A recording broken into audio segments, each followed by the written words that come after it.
الحمدللہ نحمده ونستعینه ونستغفره ونؤمن به ونتوکل علیہ ونعوذ باللہ من شرور انفسنا ومن سیئات اعمالنا من يهده اللہ فلا مضل له ومن يضلل فلا هادی له ونشهد ان لا الہ الا اللہ وحدہ لا شریک له ونشهد ان سیدنا محمدا عبدہ ورسولہ ارسلہ بالہدی ودین الحق لیظہرہ علی الدین کلہ وکفی باللہ شہیدا فصلی اللہ علیہ وسلم تسلیما کثیرا کثیرا اما بعد فاعوذ باللہ من الشیطان الرجیم بسم اللہ الرحمن الرحیم یا ایھا الذین آمنوا قوا انفسکم واہلیکم نارا وقودها الناس والحجارہ علیہا ملائکۃ غلاظ شداد لا یعصون اللہ ما امرہم ویفعلون ما یؤمرون وقال عز وجل یا ایھا الذین آمنوا ان من ازواجکم واولادکم عدوا لکم فاحذروہم وان تعفوا وتصفحوا وتغفروا فإن اللہ غفور رحیم۔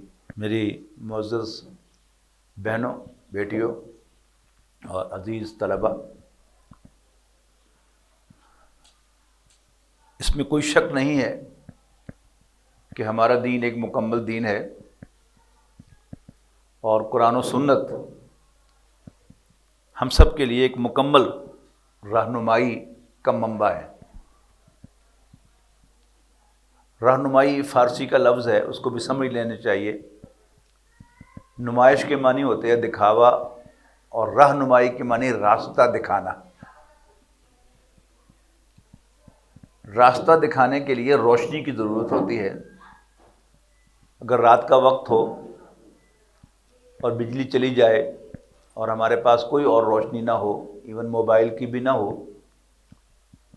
تو جو یہاں رہنے والے لوگ ہیں ان کو تو اندازہ ہے کہ یہاں یہ پلر ہے، وہاں سیڑھیاں ہیں، یہ ادھر ایک دروازہ ہے، ادھر ایک دروازہ ہے۔ لیکن جو آدمی روز یہاں نہیں گھومتا پھرتا، اندازہ ہے کہ وہ پہلے پلر سے ٹکرائے گا، پھر ٹٹول کر سیڑھیوں تک پہنچے گا، خود بخود نہیں پہنچے گا۔ لیکن جب تھوڑی سی بھی روشنی ہو جائے گی تو اسے راستہ نظر آئے گا کہ یہاں پلر ہے، وہ سیڑھیاں ہیں۔ یہ دنیا کیا ہے؟ اندھیرا ہے۔ اس میں روشنی کی کرن جو ہے ایک اللہ تعالیٰ نے انسان کے اندر رکھی ہے، اور وہ انسان کی روح ہے، اور باہر سے اللہ تعالیٰ نے دو روشنیاں عطا فرمائی ہیں، اور وہ قرآن اور سنت کی روشنیاں ہیں۔ یہ ہمیں راستہ دکھاتی ہیں کہ ادھر جانا ہے، ادھر جانا ہے، ادھر جانا ہے۔ اگر ہم ان تینوں روشنیوں سے فائدہ نہیں اٹھائیں گے تو ہم قدم قدم پر ٹکرائیں گے، ٹھوکر کھائیں گے، اور ظاہر ہے جب انسان ٹھوکر کھاتا ہے تو بچ بھی سکتا ہے اور زخمی بھی ہو سکتا ہے، اور یہی کچھ جو ہے ہماری زندگی میں ہوتا رہتا ہے۔ ہماری گھریلو زندگی کے اندر ہمارے دین نے ہمیں جو رہنمائی دی ہے وہ مختلف سطحوں پر ہے۔ کچھ تو انسٹرکشنز ہیں مردوں کو، ہدایات ہیں مردوں کو، جس کے لیے میں نے آپ کو دو آیات سنائی ہیں۔ ایک سورۃ تحریم کی آیت کہ اے ایمان والو اپنے آپ کو اور اپنے اہل و عیال کو ایک ایسی آگ سے بچاؤ جس کا ایندھن بنیں گے انسان اور پتھر۔ بڑی سادہ سی بات ہے، کوئی اس میں لمبی چوڑی تفسیر کی ضرورت نہیں ہے کہ یہ دنیا تو ایک امتحان ہے، اور اس کے بعد ہم نے پھر اللہ تعالیٰ کے حضور پیش ہونا ہے، حاضر ہونا ہے، اور اپنے تمام اعمال کی جواب دہی کرنی ہے۔ اگر اللہ تعالیٰ ہم سے راضی ہو جائے گا تو ہماری خامیوں اور کوتاہیوں کو معاف کرتے ہوئے ہمیں جنت میں داخل کر دے گا، اور اگر ہم اللہ تعالیٰ کو راضی کرنے میں ناکام رہیں گے تو پھر اللہ تعالیٰ کی طرف سے جہنم کی شکل میں، جلنے کی شکل میں سزا سے دوچار ہمیں ہونا پڑے گا۔ اس سے اپنے آپ کو بھی اور اپنے اہل و عیال کو بھی بچانے کا حکم دیا گیا ہے کہ بچاؤ اپنے آپ کو اور اپنے اہل و عیال کو ایک ایسی آگ سے جس کا ایندھن بنیں گے انسان اور پتھر۔ آگے فرمایا علیہا ملائکۃ غلاظ شداد، اس آگ پر ایسے گارڈ بٹھائے گئے ہیں، فرشتے بٹھائے گئے ہیں جو بڑے سخت دل ہیں، بڑے روڈ ہیں، سختی سے پیش آنے والے اور بڑے سخت ہیں. لا یعصون اللہ ما امرہم، اللہ تعالیٰ جو بھی حکم انہیں دے گا وہ اس کی خلاف ورزی نہیں کریں گے. وَيَفْعَلُونَ مَا يُؤْمَرُونَ، بلکہ وہی کچھ کریں گے جس کا انہیں حکم دیا جائے گا. جب کسی کے گھر کا کوئی فرد کسی وجہ سے جیل بھیج دیا جائے تو گھر والا کیا کرے گا؟ جیل کے حکام سے ملے گا کہ ذرا اس سے قید بامشقت نہ لیں، جیل میں تو اس نے رہنا ہی ہے، ذرا نرم رویہ اختیار کیا جائے. یہاں واضح کر دیا کہ جہنم پر جو فرشتے اللہ تعالیٰ نے مقرر کیے ہیں وہ بڑے سخت ہیں، اور وہ جو اللہ انہیں حکم دے گا اسی پر عمل کریں گے، اور اس کی خلاف ورزی وہ ہرگز نہیں کریں گے. تو بڑی سخت وارننگ ہے کہ سختی کے ساتھ ان کو کوشش کرو کہ وہ جہنم کی آگ میں نہ گرے. اس کے لیے ان کی تربیت یہ ہے کہ جو والدین کی ذمہ داری ہے، کیونکہ بچوں کی اصل تربیت ماں نے کرنی ہوتی ہے. تو گھر کا جو سربراہ ہے وہ اپنی بیوی کو ٹرین کرے گا، اس کے اندر یہ بات ڈالے گا کہ یہ زندگی کل زندگی نہیں ہے، اور اس نے اصل زندگی آخرت کی زندگی کے لیے تیاری کرنی ہے. اور پھر ماں جب یہ بات سمجھ جائے گی تو وہ بچوں کو یہ بات جو ہے بڑے غیر محسوس طریقے سے کرائے گی. آپ نے سنا ہوگا کہ جیسے آج کل یہ پروگرام ہو رہا ہے اور بہت سے خواتین کے تعلیمی ادارے ہیں، الہدا کام کر رہا ہے، جماعت اسلامی کام کر رہی ہے، اور مختلف مکاتب فکر کے مدارس ہیں جہاں پر یہ کام ہو رہا ہے. لیکن یعنی جو مجھ سے پہلی نسل تھی اس کے اندر یہ چیز بالکل نہیں تھی. روایات سے کچھ چیزیں جو ہیں وہ درجہ بدرجہ منتقل ہوتی ہوئی نیچے جاتی تھیں. ماں ایک کردار تھا اپنے بچوں کے سامنے جس کو بچیاں فالو کرتی تھیں، اور وہ مائیں خود بھی کوئی پڑھی لکھی نہیں تھیں لیکن ایمان والیاں تھیں، لہذا وہ چلتے پھرتے ایمان کے ٹیکے لگاتی رہتی تھیں. مثال کے طور پر کوئی نقصان ہو گیا تو ماں نے کہا انا للہ و انا الیہ راجعون، یہ اللہ تعالیٰ کا دیا ہوا تھا، اللہ نے واپس لے لیا. اب بچے کو ایک بات جو ہے وہ اس کے کان میں پڑی، وہ کہیں جا کر ذہن میں بیٹھ گئی کہ ہاں یہ اللہ نے دیا تھا اور اللہ نے واپس لے لیا. اسی طرح بچے آپس میں لڑ پڑے، اور گھر میں بچے لڑتے ہی ہیں، کوئی اچنبے کی بات تو نہیں ہے، پہلے بھی لڑتے تھے اب بھی لڑتے ہیں. اب اس میں ہماری جو مائیں تھیں، میں اپنی بات کر رہا ہوں، مجھ سے پہلی نسل، وہ بڑی مختصر سماعت کرتی تھی کیس کی. دو بچے لڑے، ہاں بھائی کیا ہوا، تمہیں کہا کیا، اور پھر ان کا کہا کہ جس کے بارے میں اندازہ ہوا کہ اس نے زیادتی کی ہے اس کو کہا تمہیں اللہ پوچھے گا، کیس ختم ہو گیا.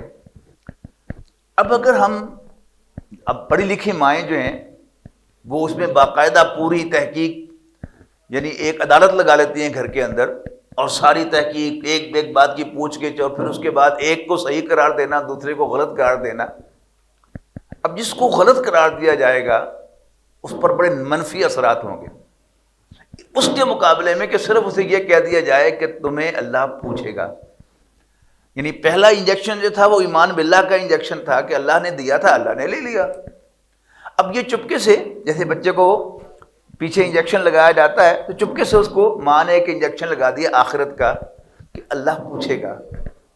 کوئی لمبا چوڑا لیکچر دینے کی ضرورت نہیں، آخرت کی تفصیلات بتانے کی ضرورت نہیں، بس چپکے سے یہ یعنی گھر میں یہ تذکرے ہوتے رہے.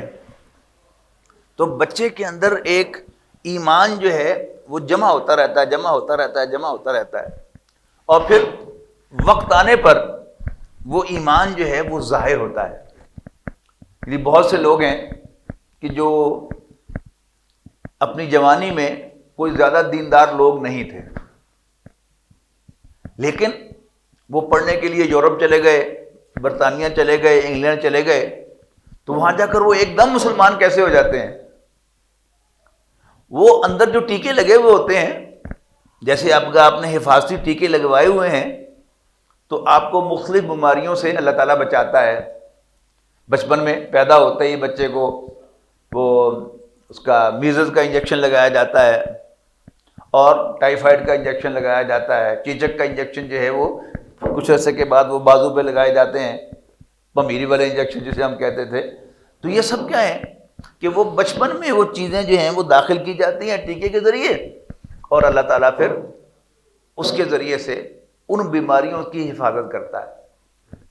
تو ماؤں کی یہ ذمہ داری ہے، وہ پڑھی لکھی ہوں یا نہ ہوں، دونوں صورتوں میں ان کی ذمہ داری کیا ہے کہ وہ چپکے چپکے چلتے پھرتے اٹھتے بیٹھتے ایمان کے انجیکشن لگاتی رہیں، ماشاءاللہ۔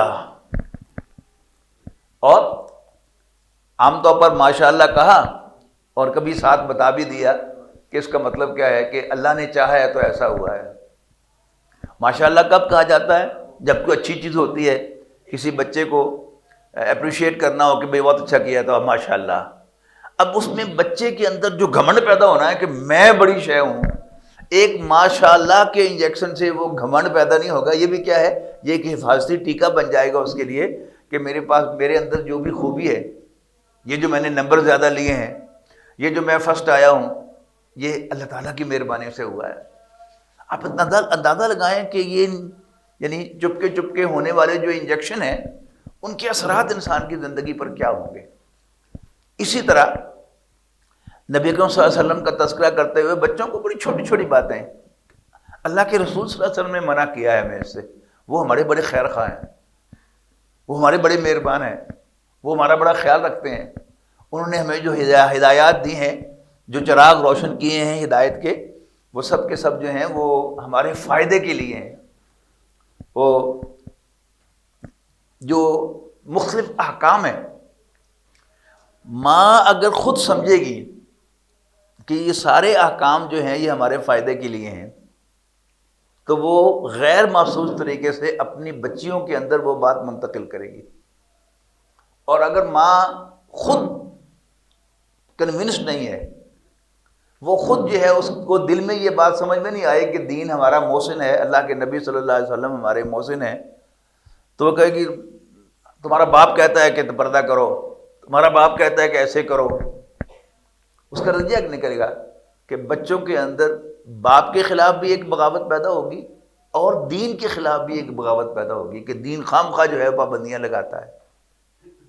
اگر اس کے مقابلے میں ماں جو ہے وہ پہلے خود کنونس ہو جائے کہ یہ پورا دین جو ہے یہ میرے بچوں کے، میری بیٹیوں کے فائدے کے لیے ہے، تو بیٹیوں کے لیے کام بہت آسان ہو جائے گا۔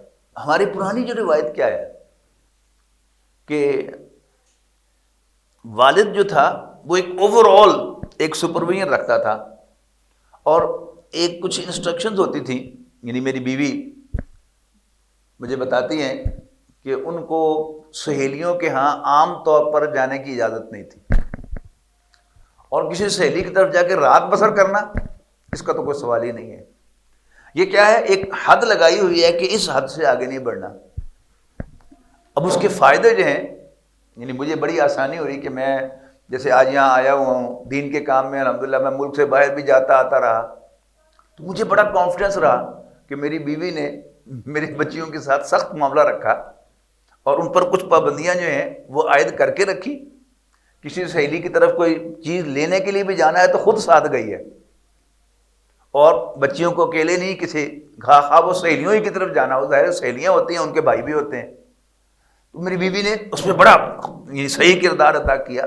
تو یہ اصل میں وہ کردار ہے کہ جو، اور جو صرف بچیوں کو یہ بات بتا دینا کہ یہ سارے جو احکام ہیں ان کا ایک خلاصہ نکال کر ان کو بتانا کہ دین کے جو سارے احکام ہیں ان کا خاص طور پر جو عورتوں کے سلسلے میں ستر و حجاب کے احکام ہیں، پردے کے احکام ہیں، ایک فیلنگ کیا ہے کہ یہ خام خواہ پابندیاں ہیں ہم پر، مرد آزاد پھرتے ہیں اور ہم پر پابندیاں لگائی گئی ہیں۔ اس کے مقابلے میں صرف ایک بات سمجھ میں آ جائے کہ اللہ کے پیغمبر صلی اللہ علیہ وسلم جو امت کی عورتوں کے بھی بزرگ ہیں، بڑے ہیں، باپ ہیں، اور مردوں کے بھی باپ ہیں، اور ان کی ہر بات جو ہے وہ ہمارے فائدے کے لیے ہے۔ خلاصہ ایک جو ہے وہ بچی کے دل میں ضرور ڈالنا چاہیے کہ اللہ کے پیغمبر صلی اللہ علیہ وسلم یہ چاہتے ہیں کہ تم کسی مرد کو مسکراہٹ بھی نہ دو جب تک وہ دو گواہوں کی موجودگی میں تمہارے روٹی، کپڑا، مکان اور عزت آبرو کی حفاظت کا ذمہ نہ لے لے اور تمہیں اپنی وراثت میں شریک نہ کر لے۔ یعنی یہ سمجھ میں آ گیا ہوگا آپ کو کہ یہ نکاح ہے۔ نکاح کیا ہے؟ کہ جب ایک مرد ایک عورت کو اپنی بیوی کے طور پر قبول کرتا ہے تو اس کی روٹی کی ذمہ داری، اس کے کپڑے کی ذمہ داری، اس کی رہائش کی ذمہ داری، اس کے دوا دارو کی ذمہ داری وہ قبول کرتا ہے، اور اپنی وراثت میں بھی اس کو شریک کر لیتا ہے۔ بیوی وراثت میں شریک ہے نا۔ اس کے مقابلے میں یہ سمجھنا چاہیے کہ اصل معاملہ کیا ہے۔ یہ مرد کی نیچر کے مقابلے میں، مرد کی اللہ تعالیٰ نے جو فطرت بنائی ہے، یہ اس کے مقابلے میں عورتوں کی حفاظت کا نبی کریم صلی اللہ علیہ وسلم نے بندوبست کیا ہے، ہمارے دین نے بندوبست کیا ہے، ہمارے رب نے بندوبست کیا ہے کہ جب تک کوئی مرد یہ نہ کرے تو اس کو ایک اسمائل بھی پاس نہ کرنا، اس کو مسکراہٹ بھی نہ دینا، اس کے ساتھ نرم لہجے میں بات بھی نہ کرنا۔ مرد کیا چاہتا ہے؟ سورۃ آل عمران کی آیت نمبر 14 میں ایک لسٹ بیان کی گئی ہے کہ مردوں کے لیے کیا کیا چیزیں پرکشش بنائی ہیں اللہ تعالیٰ نے۔ ان میں سر فہرست عورت ہے۔ زُجِّنَ لِلنَّاسِ حُبُّ الشَّهَوَاتِ مِنَ النِّسَاءِ وَالْبَنِينَ وَالْقَنَاطِرِ الْمُقَنطَرَةِ مِنَ الذَّهَبِ وَالْفِضَّةِ وَالْخَيْلِ الْمُسَوَّمَةِ وَالْأَنْعَامِ وَالْحَرْثِ ذَلِكَ مَتَاعُ الْحَيَاةِ الدُّنْيَا وَاللَّهُ عِندَهُ حُسْنُ الْمَآبِ، کہ پرکشش بنائی گئیں لوگوں کے لیے ان کی خواہشات کی محبتیں، لیکن پوری آیت پڑھیں گے تو وہ ساری جو چیزیں بیان ہوئی ہیں وہ مرد کی دلچسپی کی ہیں، وہ عورت کی دلچسپی کی نہیں ہے۔ ایک تو یہی ثبوت ہے کہ سب سے پہلے عورتوں کا ذکر ہے۔ تو مرد کی جو حرکتیں ہیں، میرا تجزیہ یہ ہے کہ 99% مرد کی حرکتیں وہ عورت کے پیچھے ہوتی ہیں۔ یعنی آپ بس میں سفر کر رہے ہوں تو مرد کوئی نوجوان، بوڑھے ہوں یا بچے ہوں، جوان ہوں، وہ کوئی ہنسی مذاق کی بات کریں گے تو ان کی یعنی غور سے آپ دیکھیں تو وہ یہ نوٹ کر رہے ہوں کہ جو خواتین جو پیچھے بیٹھی ہیں، جو آگے بیٹھی ہیں، وہ میری بات سن رہی ہیں کہ نہیں سن رہی۔ یہ اس حد تک مرد کے اندر اللہ تعالیٰ نے یہ کشش رکھی ہے۔ اب مرد چاہتا یہ ہے کہ میں عورت کی ذمہ داری قبول نہ کروں لیکن میں اس سے مزے لے لوں۔ مرد اس سے بات کر کے بھی مزے لیتا ہے، اس کی طرف دیکھ کر بھی مزے لیتا ہے، اور اس کو ہنسا کے بھی مزے لیتا ہے۔ یعنی ایک بڑے خاص یعنی جو حرکت ہوتی ہے مردوں کی، ایک حرکتوں میں سے ایک حرکت کیا ہے کہ بڑا جولی بن کے رہنا، اور جو بچیاں ہیں لوٹ پوٹ ہو رہی ہیں ہوتی ہے کہ یہ بڑا خطرناک مرد ہوتا ہے۔ کسی بھی اعتبار سے جو مرد امپریس کرے، متاثر کرے، وہ بڑا خطرناک مرد ہے، خواہ وہ پروفیسر ہو، خواہ وہ آفس کا جو افسر ہو، ڈائریکٹر ہو، باس ہو، یہ سب جو ہیں وہ حرکتیں جو ہیں یہ مرد کرتا ہے۔ وہ چاہتا کیا ہے کہ میں ایک پھول پیش کر کے،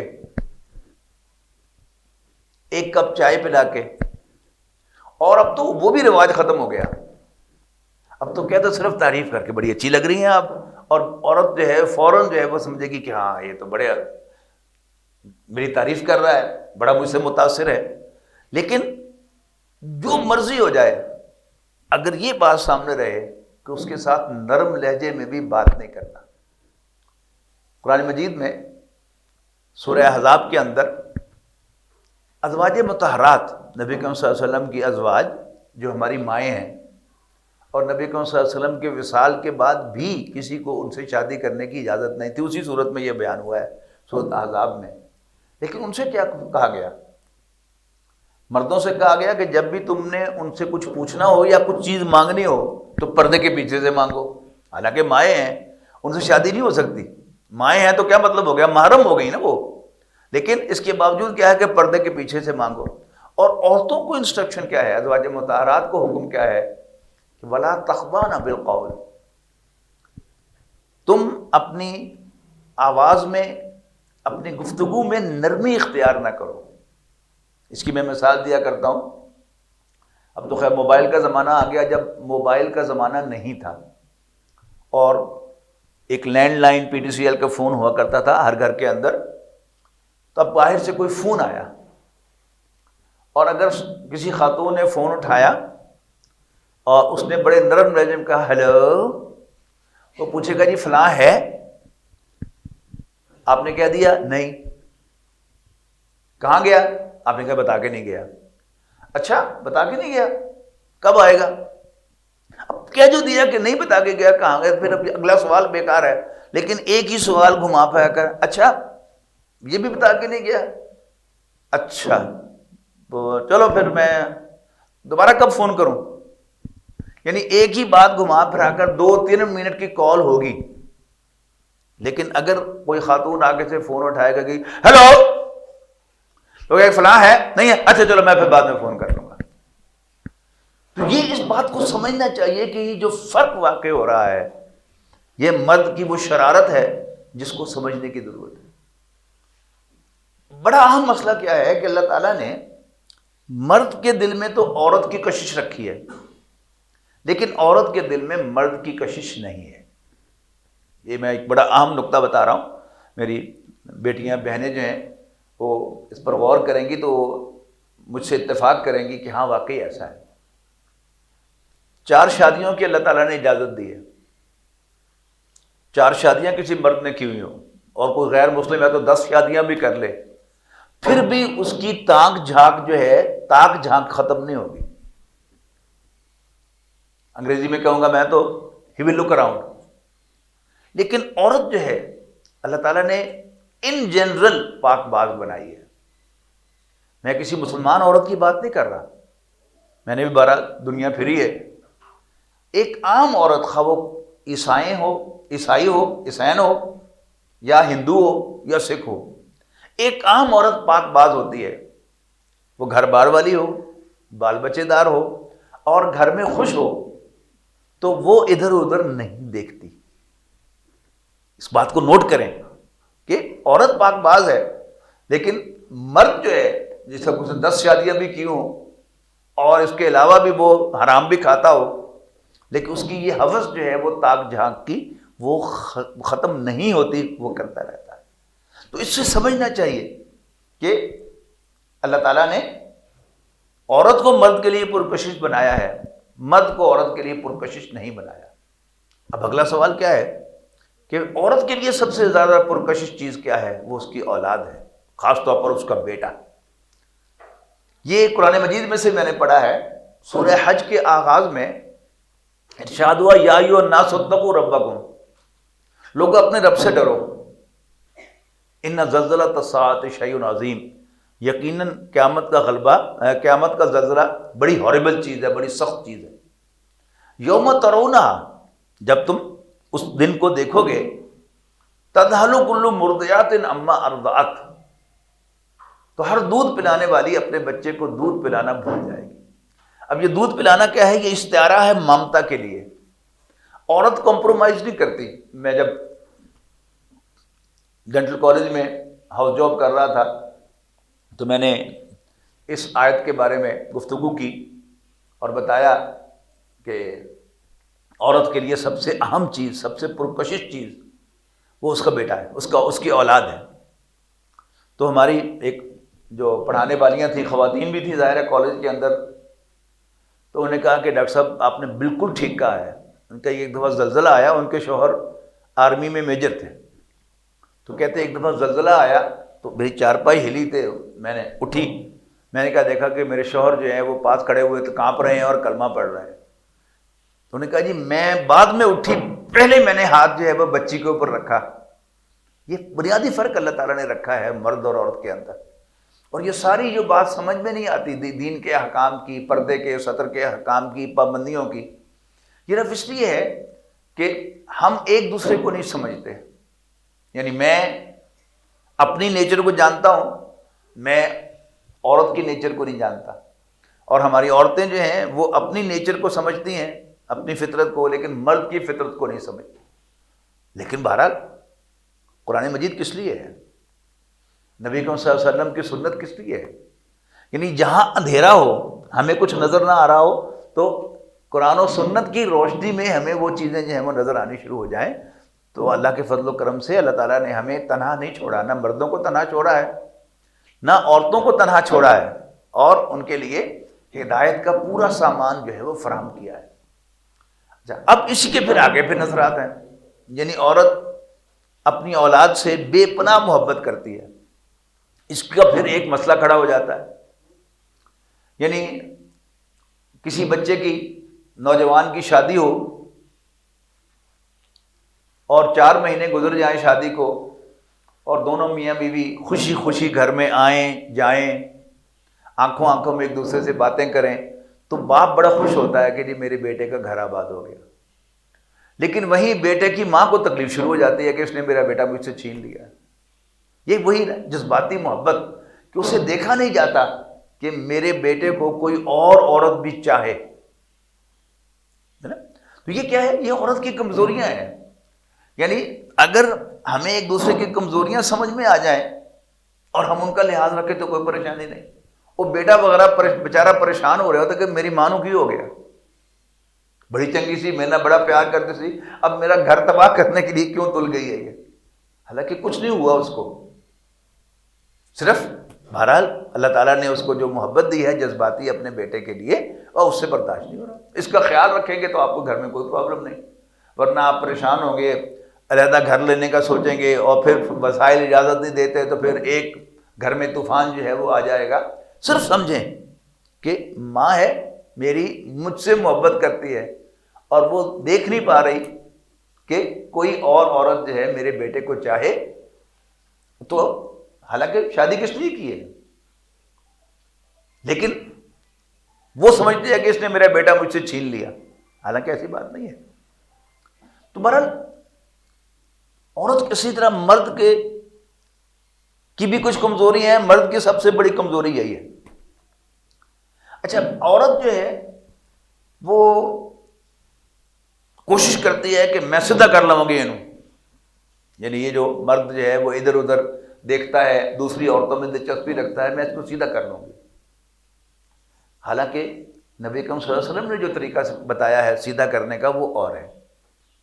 لڑکے سیدھا نہیں کیا جا سکتا، اس کے پاس ظاہر ہے اس نے کالج بھی جانا ہے، یونیورسٹی بھی جانا ہے، دفتر بھی جانا ہے، اور ہر جگہ عورت جو ہے وہ بڑے اسمائلنگ فیس کے ساتھ ہنستی مسکراتی اس کے سامنے آئے گی۔ کرنے کا کام کیا ہے؟ نبی کریم صلی اللہ علیہ وسلم نے فرمایا کہ نیک عورت کی 3 نشانیاں ہیں، بڑی خوبصورت حدیث ہے۔ نیک عورت کی 3 نشانیاں ہیں۔ ایک، جب اس کے شوہر کی اس پر نظر پڑے تو وہ اسمائل پاس کر کے اس کو خوش کرے۔ اذا نظر علیہا زوجہا ضحکت وسرت۔ الفاظ میں کوئی تھوڑا بہت فرق جو ہے وہ روایات کے اندر ہے، لیکن مفہوم جو ہے وہ یہی ہے کہ جب اس کے شوہر کی اس پر نظر پڑے تو وہ مسکرا کر اس کو خوش کرے۔ اب اس حدیث کی گہرائی میں اگر آپ جائیں تو وہ بڑی زبردست ہے۔ پہلی بات تو یہ نوٹ کریں کہ اس حدیث میں نماز روزے کا ذکر نہیں ہے، حالانکہ عورت پر نماز بھی فرض ہے، روزہ بھی فرض ہے، زکوٰۃ اور حج بھی فرض ہے، لیکن نیک عورتوں کی جو صفات بیان کی ہیں مردوں سے علیحدہ، ان میں 3 صفات کا ذکر ہے۔ پہلی، جب اس کے شوہر کی اس پر نظر پڑے تو وہ مسکرا کر اسے خوش کرے۔ اچھا، کیوں کہا یہ؟ یعنی حال یہ ہے کہ کوئی صاحب جو ہیں وہ اپنے دفتر سے کام سے واپس گھر آ رہے ہوں گے، ابھی گھر میں داخل نہیں ہوئے، جو ساتھ والی پڑوسن دروازے پر کھڑی ہوگی وہ کہ کس لانے کو پہ ہیں، اب وہ تو مسکراتے ہوئے اس کا استقبال کرے گی، سلام کرے گی، اور جب گھر داخل ہوگا تو آپ اس کی اپنی بیوی اسے کاٹنے کو دوڑے گی۔ تو میری بہنیں ذرا غور کریں اس پر، بیٹیاں میری غور کریں اس بات پر کہ آپ کے شوہر کو کون اچھا لگے گا، آپ اچھی لگے گی یا آپ کی پڑوسن اچھی لگے گی؟ آپ اچھی لگیں گی یا دفتر میں اس کے ساتھ کام کرنے والی جو خاتون ہے، اس کی سیکرٹری ہے یا اس کی کولیگ ہے، وہ اچھی لگے گی؟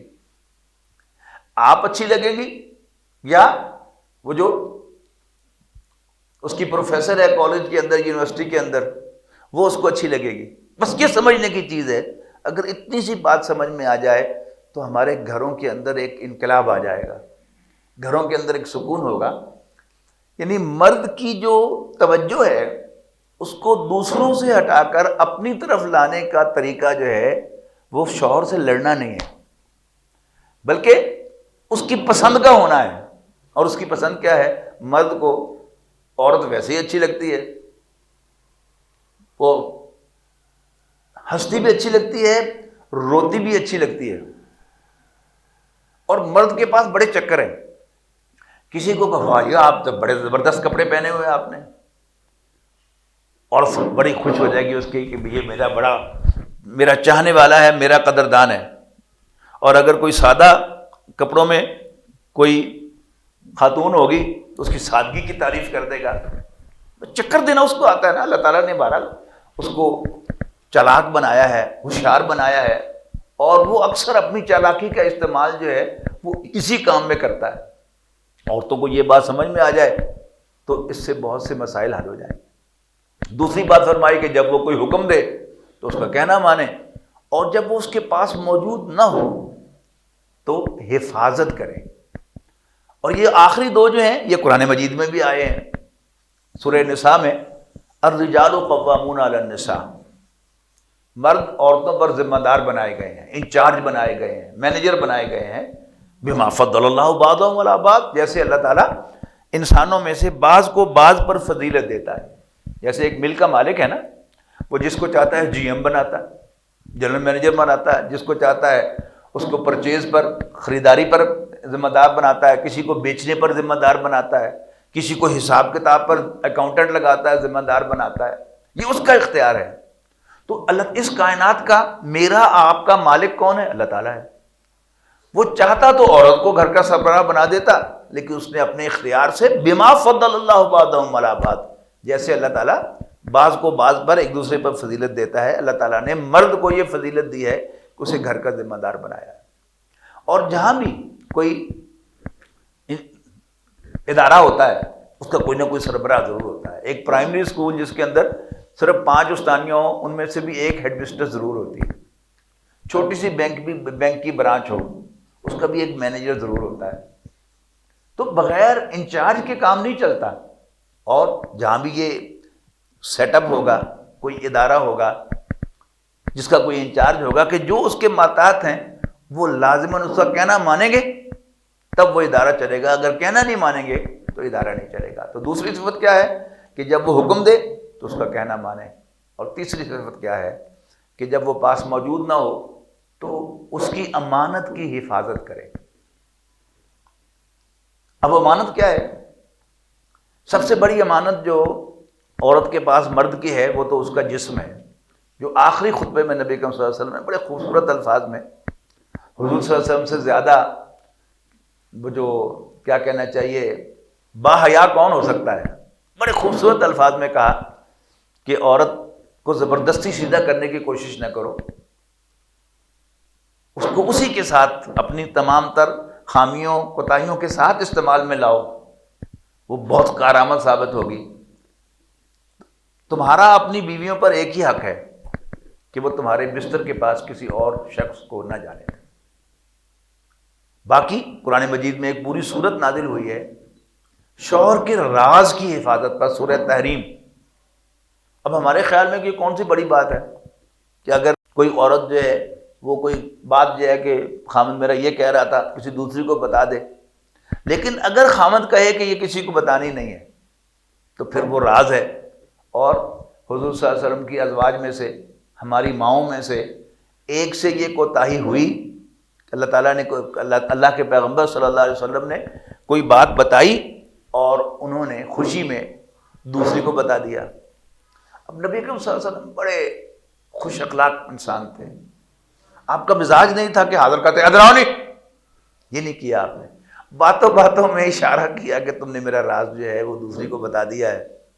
تو انہوں نے بھی یہ نہیں کہا کہ میں نے نہیں بتایا. قرآن مجید میں بڑے خوبصورت الفاظ ہیں، قالت من انباک ھذا، ایویں ہی تانوں کہڑے کیا.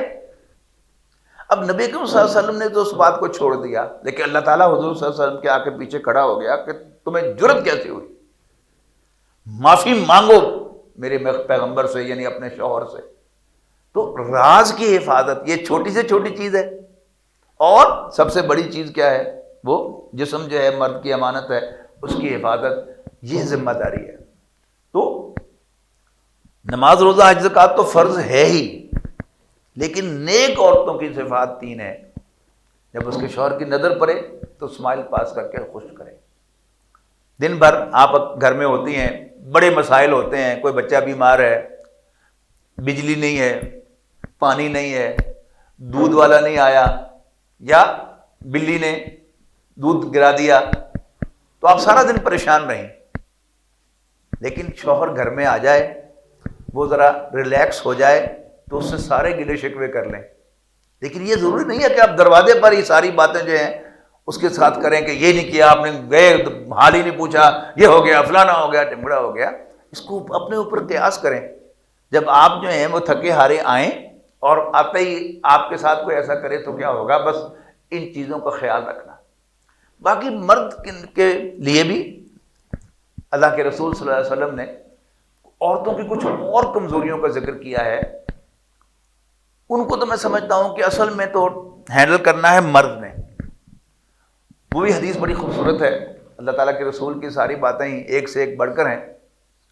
آپ ایک مرتبہ عید کی نماز پڑھا کر واپس جا رہے تھے، تو جو عورتوں کا حصہ ہوتا ہے اس کے پاس سے گزرے، تو آپ نے کہا یا معاشر النساء، عورتوں تصدقنا، صدقہ دیا کرو، میں تمہیں جہنم میں جلتا ہوا دیکھ رہا ہوں۔ عورتوں نے حیران ہو کر پوچھا کہ اللہ کے رسول وہ کیوں؟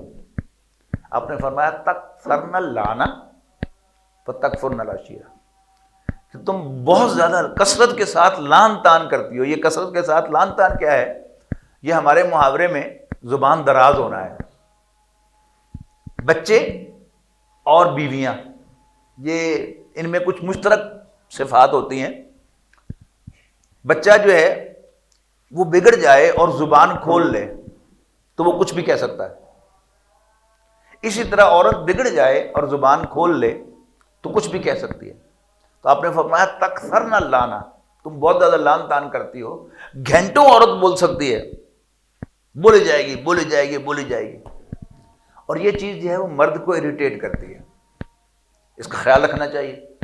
دوسرا آپ نے فرمایا کہ وَتَكْفُرْنَ الْعَشِيرَةَ، تم اپنے شوہروں کی ناشکریاں ہو۔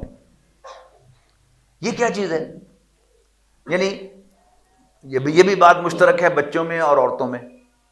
آپ بچے کو بہترین کھلائیں، بہترین رہائش دیں، بہترین سکول میں پڑھائیں، بہترین ٹیوٹر رکھ کے دیں، دنیا جہان کی سیر کرائیں، مہنگے سے مہنگا کھلونا لا کر دیں، اور کوئی بچے سے کہہ دے کہ بھائی تمہارے ماں باپ تو بڑے اچھے ہیں، تمہارا بڑا خیال رکھتے ہیں، تو اتنی لمبی لسٹ دے دے گا کہ انہوں نے کیا کیا ہے میرے لیے۔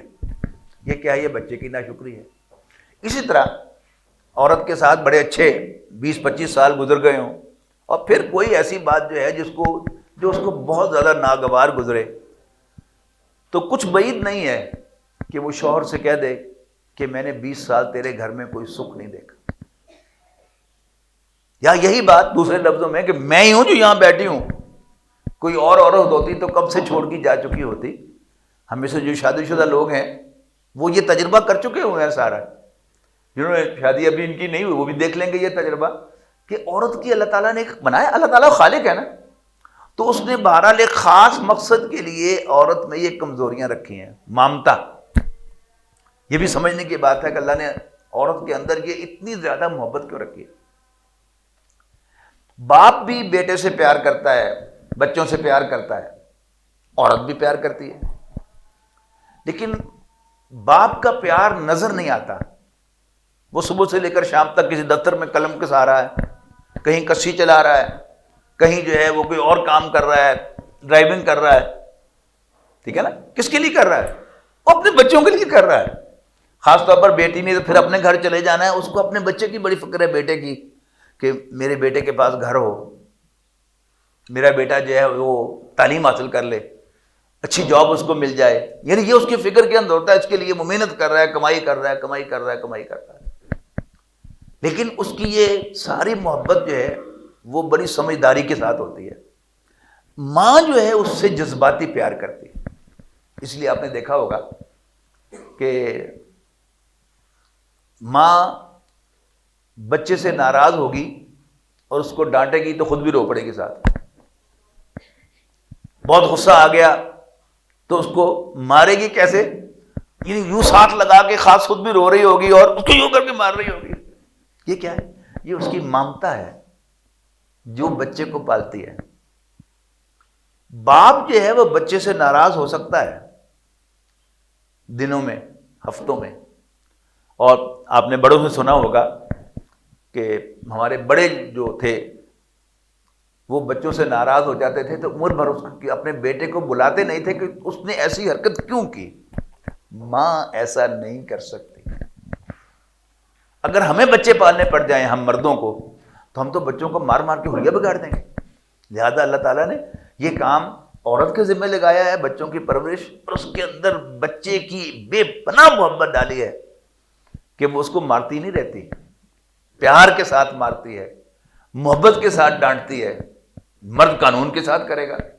تو اللہ تعالیٰ نے ہم بچوں کی پرورش کے لیے ماں کو پیدا کیا ہے، بچوں کی تخلیق کے لیے ماں کو پیدا کیا ہے. باپ تو بچہ پیدا نہیں کر سکتا، ماں پیدا کرتی ہے. اللہ تعالیٰ نے اس کے جسم کو بنایا ہے کہ وہ ایک بچے کو بنا کر 9 مہینے میں ڈلیور کرے. باپ جو ہے وہ الٹا بھی ڈر رہے گا، وہ بچہ تو نہیں پیدا کر سکتا. لہذا اللہ تعالیٰ نے اس کی جو ذمہ داری ہے اس کے مطابق اس کا مزاج بنایا ہے. عورت کی جو ذمہ داری ہے اس کے مطابق اللہ تعالیٰ نے اس کا مزاج بنایا ہے. تو ایسے ہی نہیں ہے. تو آپ نے فرمایا کہ تم بہت زیادہ لان تان کرتی ہو اور اپنے شوہروں کی ناشکریاں ہو. اچھا، اس کے ساتھ اب مردوں کی جو ان کے لیے جو قرآن مجید کی انسٹرکشن ہے وہ اگرچہ آپ کی دلچسپی کی نہیں ہے لیکن یہ دلچسپی آپ میں ضرور ہے کہ اللہ تعالیٰ نے اپنے احکام میں ہماری کمزوریوں کو لحاظ رکھا ہے. انسٹرکشن مرد کے لیے ہیں لیکن لحاظ کس کا ہے؟ عورت کی کمزوریوں کا. یعنی یہ 2-3 کمزوریاں جن کا میں نے ذکر کیا ان کو آپ ذہن میں رکھیں. اب پڑھیں سورہ تغابن کی آیہ مبارکہ، یا ایھا الذین آمنوا ان من ازواجکم واولادکم عدوا لکم فاحذروہم. اے ایمان والو، تمہاری بیویوں اور تمہاری اولاد میں سے کچھ تمہارے دشمن بھی ہیں. سارے دشمن نہیں ہیں، کچھ دشمن بھی ہیں. فاحذروہم، لیکن یہ ایسے دشمن نہیں ہے جس سے لڑا جائے. بس ہوشیار رہو کہ وہ کہیں تمہیں مصائب سے دوچار نہ کر دیں، مسائل سے دوچار نہ کر دیں، یا جہنم میں کہیں تمہیں گھسیٹ کر نہ لے جائیں. بس ہوشیار رہو. لیکن ڈیل کیسے کرو؟ مار کر نہیں، ڈانٹ کر نہیں، ٹوکا ٹاکی کر کے نہیں. وَإِن تَعْفُوا وَتَصْفَحُوا وَتَغْفِرُوا، اگر تم عفو کرو گے، اس کا عام طور پر فارسی میں تراجم میں لکھا ہوا ہے درگزر کرو گے. ہمیں فارسی بھی نہیں آتی، عربی بھی نہیں آتی، فارسی بھی نہیں آتی.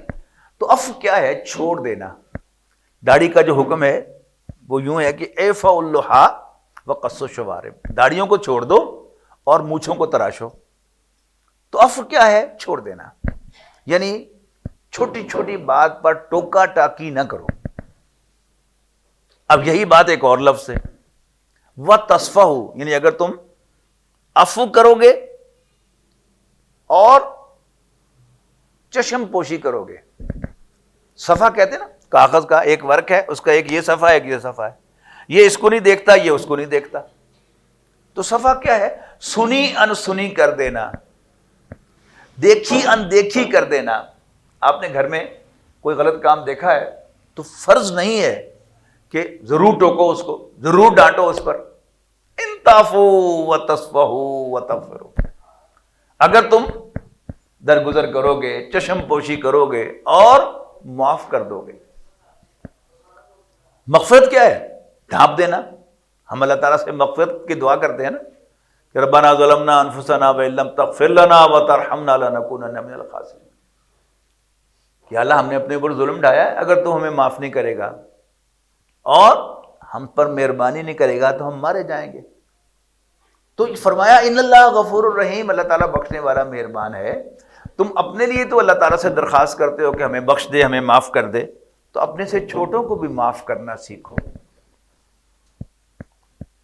تو گھر میں اگر یہ ماحول ہوگا کہ آپ کی نظر سب ہے، آپ نے ایک لمٹ رکھی ہوئی ہے کہ اس سے آگے میں نے نہیں جانے دینا، اور باقی اس کے اندر اندر آپ اجازت دیتے ہیں، اور بات بات پر نہیں ٹوکتے، بات بات پر نہیں ڈانٹتے. یعنی قرآن مجید میں سورہ نساء کی جس آیت کا میں نے پہلے حوالہ دیا ہے، جس میں کہا گیا کہ مرد ذمہ دار بنائے گئے ہیں، وہاں یہ بھی ہے آگے کہ اگر تمہیں ان سے سرکشی کا اندیشہ ہو تو فائزوہن، ان کو سمجھاؤ.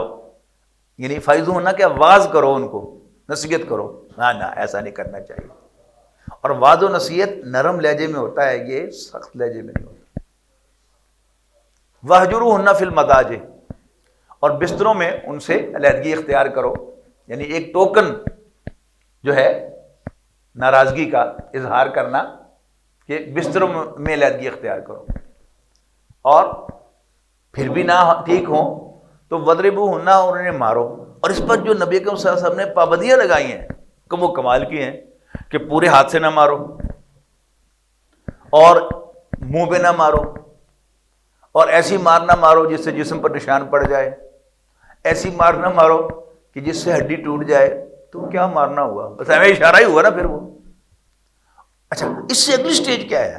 یعنی کسی جگہ ہم ملازمت اختیار کریں تو ہم غلطی کریں تو ادارہ کیا کرتا ہے؟ پہلے سمجھاتا ہے، پھر بھی باز نہ آئے تو ہمیں سسپینڈ کر کے تمہارے خلاف انکوائری کرتا ہے، اور پھر بھی باز نہ آئے تو پھر ہماری انکریمنٹ روک لیتا ہے، ترقی روک لیتا ہے، یا نیچے کر دیتا ہے سزا کے طور پر.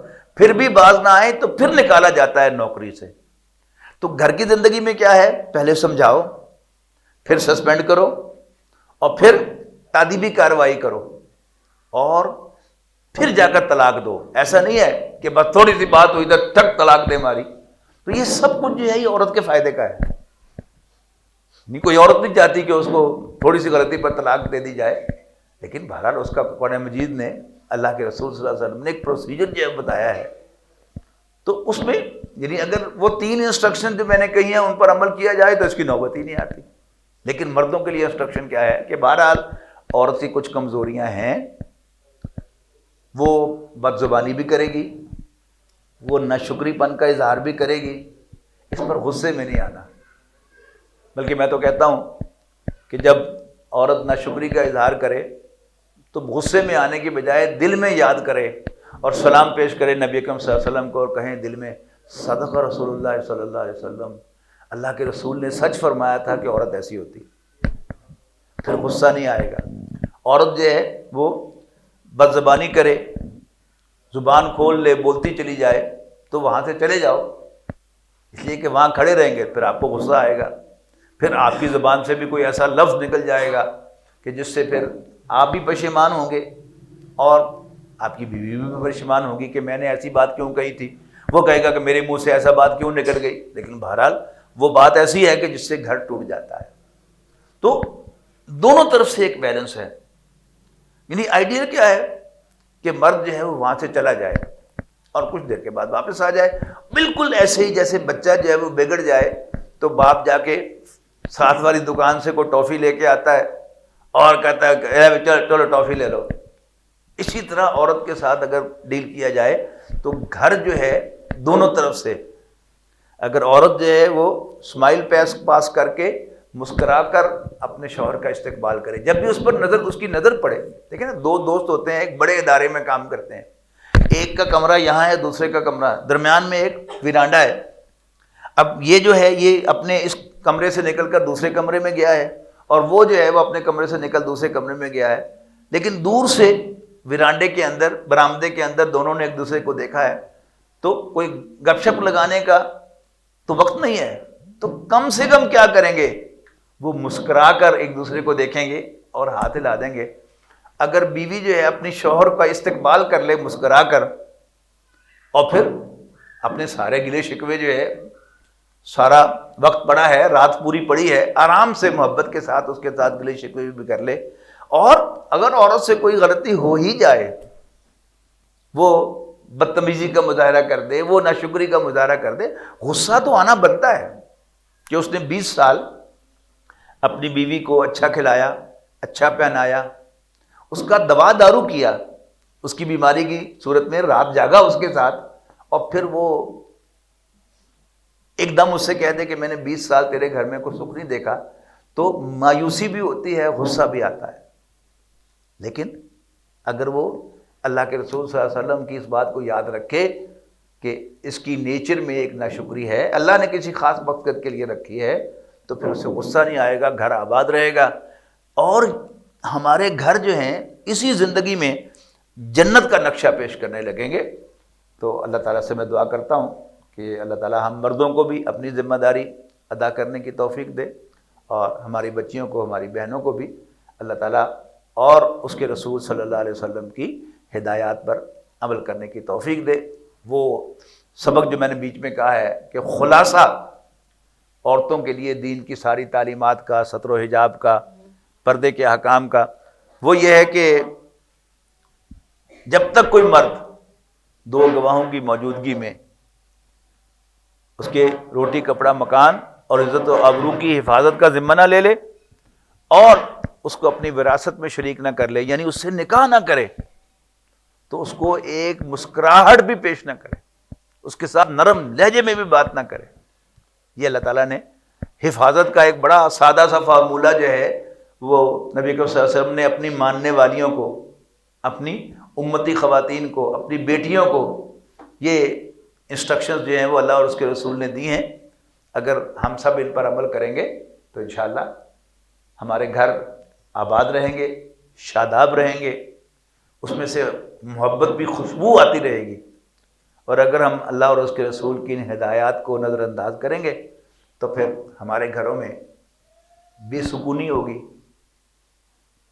بدبو ہوگی، اور پھر ہمارے گھر ٹوٹیں گے، طلاقیں ہوں گی، اور اب طلاقیں ہو رہی ہیں، دھڑا دھڑ طلاقیں ہو رہی ہیں، دھڑا دھڑ طلاقیں ہو رہی ہیں۔ میرے جانا آنا رہا سن 1984 میں بیرون ملک، اور میں بڑے فخر سے کہتا تھا کہ مسلمانوں کا جو طلاق کا ریٹ ہے، ڈیورس ریٹ ہے، وہ سب سے کم ہے۔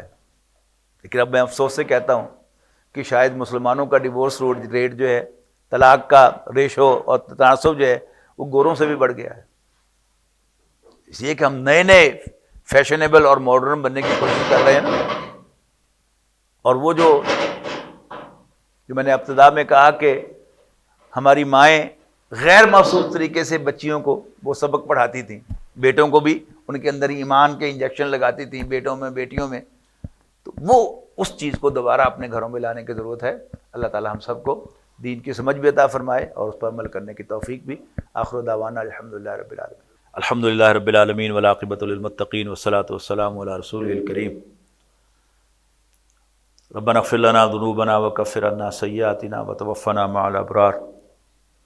اللهم انا نسألك الهدى والتقى والعفاف والغنى۔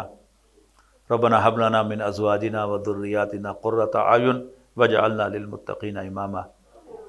یا اللہ ہمیں ہمارے دلوں میں جو ضمیر تم نے رکھا ہے، اور اپنے قرآن کی شکل میں اور اپنے پیغمبر کی شکل میں جو ہمیں روشنی عطا کی ہیں، ان سے رہنمائی حاصل کرنے کی توفیق عطا فرما۔ یا اللہ ہمیں ہمارے گھروں میں سکون پیدا فرما۔ یا اللہ ہم مردوں کو اپنی بیویوں کو ٹالریٹ کرنے، ان کا لحاظ رکھنے کی توفیق عطا فرما، اور ہماری کمزوریوں اور کوتاہیوں کو، ہماری بیویوں کو، ہماری گھر والیوں کو نظر انداز کرنے کی توفیق عطا فرما۔ یا اللہ ہمارے بچوں کو بھی ہدایت عطا فرما، ہمارے بڑوں کو بھی ہدایت فرما، مردوں کو بھی ہدایت عطا فرما، اور عورتوں کو بھی ہدایت عطا فرما۔ یا اللہ ہم سب کو اپنا مطیع و فرمان بردار بنا، اور اپنے پیغمبر حضرت محمد صلی اللہ علیہ وسلم اور ان کی ازواج کا پیروکار بنا۔ ربنا تقبل منا انک انت السمیع العلیم وتب علینا انک انت التواب الرحیم۔ صلی اللہ تعالی علی رسولہ خیر خلق محمد و آلہ و صحبہ اجمعین برحمتک یا